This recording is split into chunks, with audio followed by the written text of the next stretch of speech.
गा भी लेते हैं हम लोग। नमस्कार दोस्तों, कैसे हैं आप लोग? उम्मीद करते हैं बहुत ही ज़्यादा अच्छे होंगे। और मैं दिव्या स्वागत करती हूं अपने यूट्यूब चैनल में आप सभी लोगों का। और आज सुनाएंगे मज़ेदार धमाकेदार और चटकदार गारी गीत आप लोग के बीच लेकर आ गए हैं। ढेर सारा सपोर्ट, प्यार, दुलार, आशीर्वाद बनाए रखिएगा और सुनिए ये प्यारा सा गारी गीत और बताइएगा कमेंट करके कैसा लगा।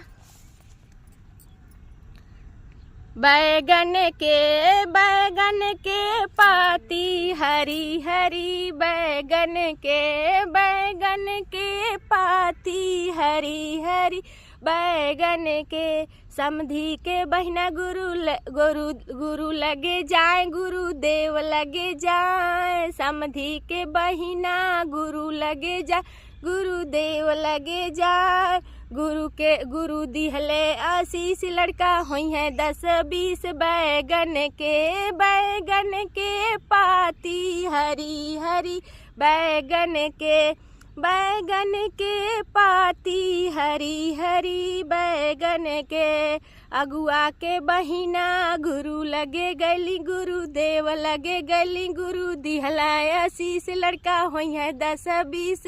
बैगन के पाती हरी हरी, बैगन के पाती हरी हरी, बैगन के अगुआ का बहिना गुरु लगे गली, गुरुदेव लगे गईली। गुरु दिहला आशीष, लड़का हुई है 10-20। बैगन के पाती हरी हरी, बैगन के बसरू का बहिना गुरु लगे गली, गुरुदेव लगे गली। गुरु दिहला आशीष, लड़का भैया 10-20।